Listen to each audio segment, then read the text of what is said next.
Hello guys, welcome to Albert review. இன்னைக்கு நான் பார்க்க போற மூவி ரத்னகுமார் இயக்கத்தில் விது மற்றும் பிரீத்தி அஸ்ரானி நடிப்பில் வெளியே வந்திருக்க ஒரு ரொமான்ஸ் டிராமா மூவி 29. இந்த படம் இப்போ தியேட்டர்ஸ்ல போயிட்டு இருக்கு. படத்தோட பிளாட் என்னன்னு கேட்டீங்கன்னா, 29 வயசாகும் சத்யா, அதாவது கதாநாயகன். அவரு பொழப்ப தேடி சென்னைக்கு போறாரு.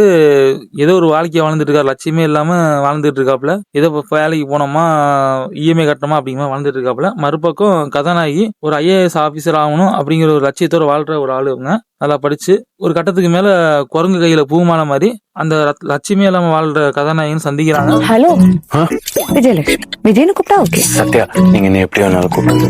அப்போ வாடா போடான்னு கூப்பிட்டா ஓகேவா? காதலும் பண்றாங்க ரெண்டு பேரும். ஒரு கட்டத்துக்கு மேல தன்னோட லட்சியத்துக்காண்டி கதாநாயகி தன் காதலை தியாகம் பண்ற ஒரு சூழ்நிலை வருது. இதுக்கப்புறம் இவங்க வாழ்க்கையில என்ன நடந்துச்சு அப்படிங்கறதான் மீதி கதை. படத்தோட பிளஸ் என்னன்னு கேட்டீங்கன்னா, பிரீத்தி அஸ்ரானி அவங்க ஆக்டிங் தெரியும் நம்மளுக்கு. அயோத்தி படத்துல நடிச்சவங்க, நம்ம உங்களுக்கு பார்த்திருப்பீங்க. அவங்க ஆக்டிங் ரொம்ப நல்லாவும் யதார்த்தமாவும் இருந்துச்சு. ஆக்டிங்ல இருந்து குறையும் வைக்கல அவங்க. படத்தோட இன்னொரு மிகப்பெரிய பிளஸ் என்னன்னு கேட்டீங்கன்னா, மியூசிக் அண்ட் சினிமோட்டோகிராபி ரெண்டுமே அட்டகாசமா இருந்துச்சு. சினிமோட்டோகிராபி மாரிஸ் மாணிக்கம் அவர் நல்லாவே பண்ணியிருந்தாரு. இந்த படம் 2010 காலகட்டத்தில் நடக்கிற மாதிரி காமிக்கப்பட்டிருக்கும். அது நல்லாவே பண்ணியிருந்தாப்புல கலர்ஃபுல்லா.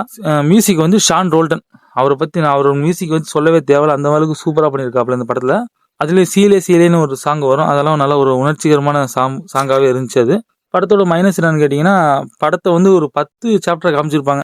அது கொஞ்சம் இழுவரியா போச்சு தான் சொல்லணும். கதாநாயகனை பத்தி ஒரு 10 சாப்டர் காமிச்சிருப்பாங்க, அது கொஞ்சம் செட் ஆகல. படத்தோட மைனஸ் என்னன்னு கேட்டீங்கன்னா, கதாநாயகன் ஆக்டிங் அவர் அந்த அளவுக்கு நடிக்கல. கொஞ்சம் எமோஷனலான சீன்ஸ்லாம் கொஞ்சம் நல்லா நடிச்சிருக்கலாம்னு தோணுச்சு பாக்குறப்ப. அதை கொஞ்சம் கோட்டை விட்டாங்கன்னு தான் சொல்லணும். மற்றபடி படம் ஒரு டீசென்ட் வாட்ச் மூவியா தான் இருக்குது.